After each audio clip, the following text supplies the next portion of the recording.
السلام علیکم۔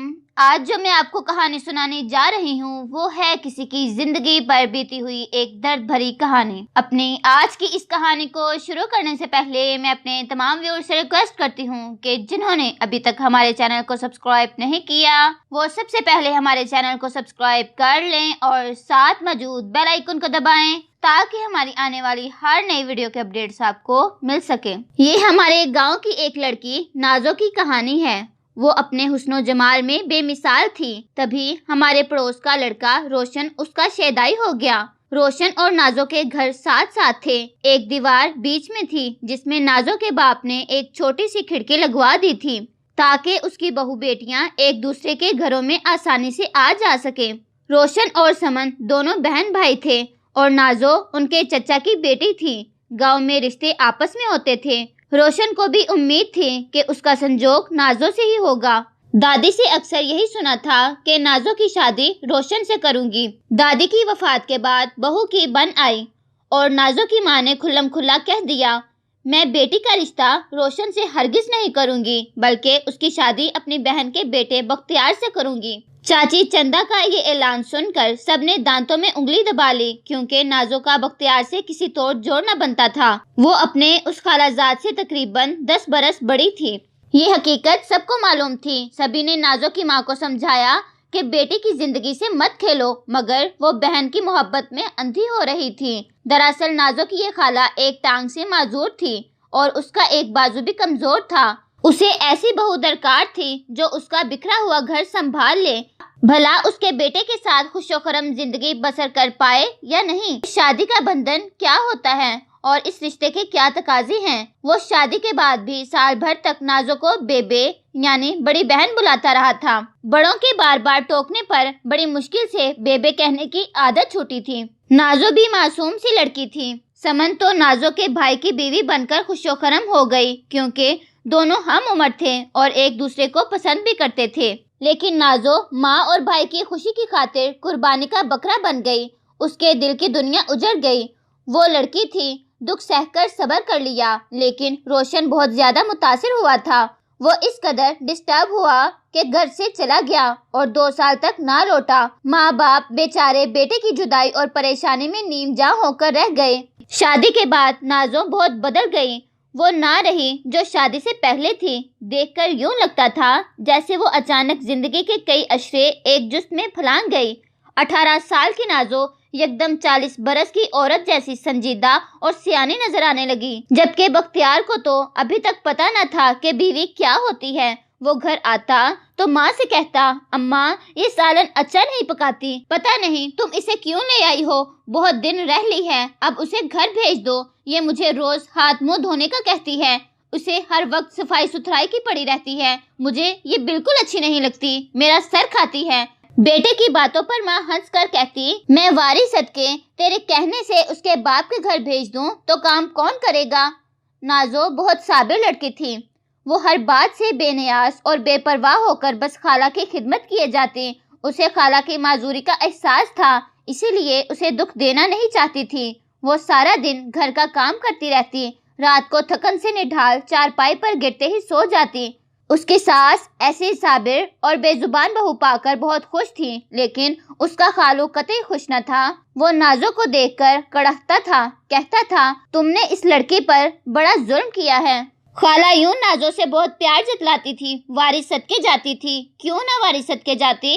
وہ اس کی بے دام غلام جو بنی تھی، اپنی خواہشوں کے قتل پر بھی اف نہیں کرتی تھی۔ وہ ایک شریف النفس لڑکی تھی، شرم و حیا، لحاظ اور شرافت جس کی فطرت تھی۔ ایک دن اسے اداس دیکھ کر خالو نے کہا نازو بیٹی کیا تمہیں اپنا میکا یاد آ رہا ہے؟ چلو تیار ہو جاؤ، میں تمہیں تمہاری ماں کے گھر چھوڑ آتا ہوں، 2-4 دن تک وہاں سکون سے رہ لینا۔ سسر کے منہ سے میکے لے جانے کی بات سن کر نازو خوش ہو گئی اور ساس کی طرف ملتجی نظروں سے دیکھنے لگی۔ تبھی اس کی خالہ نے کہا ہاں ہاں بیٹی کیوں نہیں، تم چلی جاؤ ماں باپ کے گھر، لیکن جاتے ہی سمن کو ادھر بھیج دینا۔ جب تک تم میکے میں رہو گی وہ ادھر آ جائے گی تو گھر کا کام سنبھال لے گی۔ تم تو جانتی ہو بیٹی کہ میں کام نہیں کر سکتی۔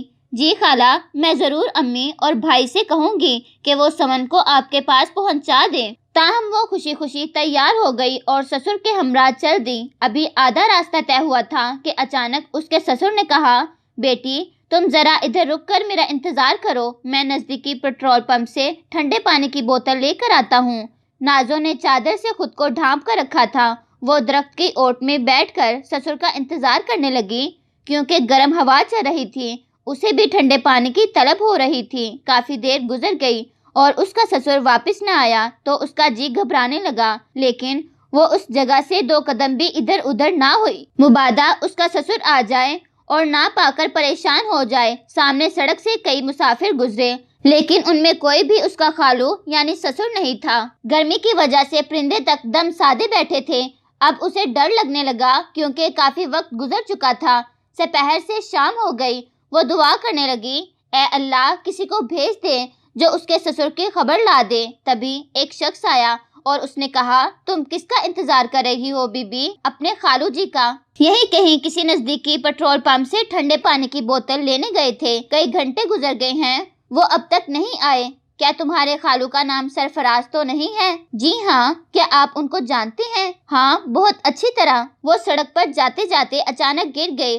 جب وہ سڑک پر پڑے ہوئے تھے، اشارے سے مجھے قریب بلا کر کہا کہ میری بہو فلاں جگہ درخت کے نیچے کھڑی میرا انتظار کر رہی ہے، اس کو یہاں لے آؤ۔ اس کے بعد لوگ انہیں ہسپتال لے گئے اور میں تمہاری تلاش کرنے لگا، مگر ہسپتال تو شہر میں ہے۔ ہاں، اور وہاں تک جانے میں 1.5 گھنٹہ تو لگ ہی جاتا ہے۔ بے فکر رہو، ایمبولینس کے ساتھ ہمارے آدمی بھی گئے ہیں اور اب میں بھی جا رہا ہوں۔ نازو نے اس شخص کی بات کا اعتبار کر لیا، مگر اس کے ساتھ جانے سے ہچکچانے لگی۔ اسے پریشانی میں پا کر اس اجنبی نے اپنی جیب میں ہاتھ ڈالا اور اس کے سسر کا شناختی کارڈ نکال کر نازو کو دکھایا۔ یہی ہے نا تمہارے سسر؟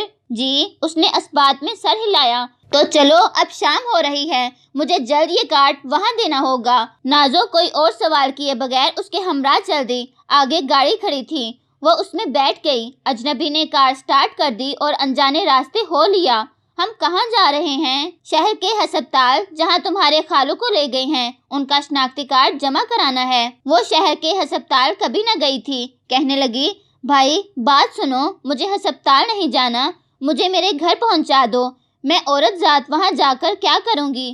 پہلے خالہ کو بتانا ضروری ہے کہ وہ خود اپنے رشتہ دار مردوں کو ہسپتال بھیج دیں۔ بی بی تمہارے سسر نے یہی کہا تھا کہ میری بہو کو میرے پاس لے آؤ۔ اگر تم نے نہیں جانا تو یہیں سڑک پر اتر جاؤ، اپنے گھر کا راستہ تو تمہیں آتا ہی ہوگا۔ لیکن ہم تو کافی آگے آ چکے ہیں، میں واپسی کا راستہ اس وقت کیسے تلاش کروں گی؟ اس لیے تو کہتا ہوں کہ ہسپتال چلی چلو۔ تمہارے گھر والوں کو اطلاع پہنچ چکی ہے، وہ بھی ہسپتال آ گئے ہوں گے، تم ان کے ساتھ واپس گھر لوٹ جانا۔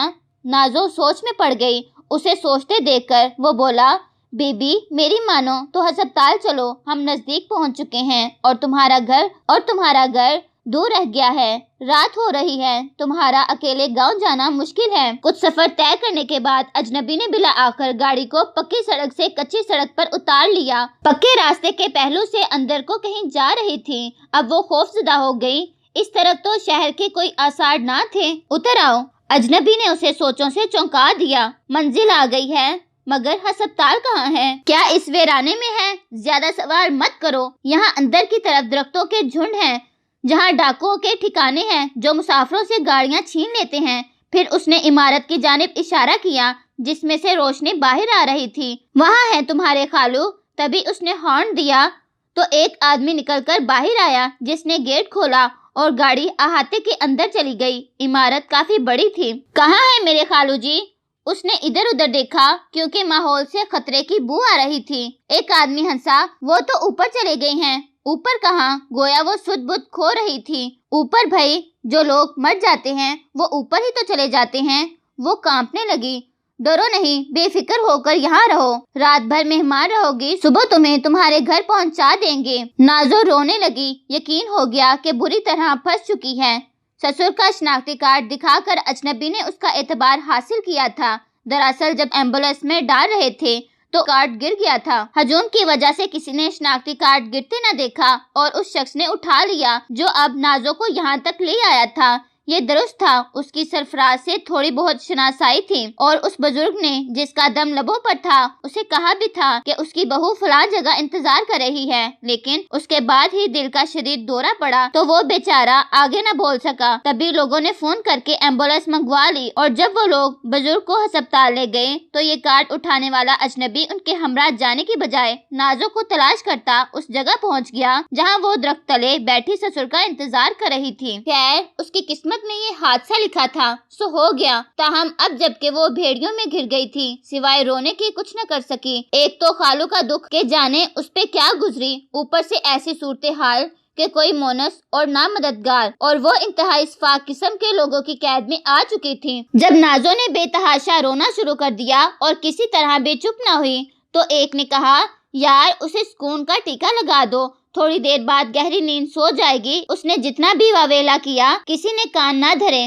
اور اسے زبردستی انجیکشن لگا دیا۔ اس کے بعد نازو کو خبر نہ رہی کہ کیا ہوا اور وہ رات کیسے گزری۔ اب یہ روز کا معمول تھا کہ ہوش آتا تو کھانا دے دیتے اور پھر اس کے رونے دھونے کی پرواہ کیے بغیر نیند کا انجیکشن لگا کر اسے سلا دیا جاتا۔ ایک دن جب وہ ہوش میں آئی اس نے پوچھا، میرا کیا قصور ہے جو تم میرے ساتھ ایسا سلوک کر رہے ہو؟ ان میں سے ایک بولا، اے نادان، تجھے کیا معلوم کہ تیری وجہ سے ہمیں کتنے پیسے ملنے والے ہیں؟ ادھر اس کے گھر والے یہی سمجھتے رہے کہ وہ گھر آنے کی بجائے خود کہیں چلی گئی ہے۔ رشتہ داروں کو یہی گمان گزرتا تھا کہ سسر کو بے ہوش پا کر وہ روشن کے پاس چلی گئی ہوگی جو غائب تھا، ضرور دونوں کی ساز باز پہلے سے ہوگی۔ ایک روز بالآخر یہ معمہ بھی حل ہو گیا۔ صبح سویرے جب اس کا باپ کھیتوں کی طرف نکلا تو نازو بے ہوش پڑی ہوئی مل گئی۔ نہ جانے کون لوگ اسے ایسی حالت میں یہاں پھینک گئے کہ اسے اپنے آپ کی خبر نہ تھی اور نہ سراپے کی سدھ بدھ تھی۔ باپ اور بھائی چارپائی پر ڈال کر گھر لے آئے۔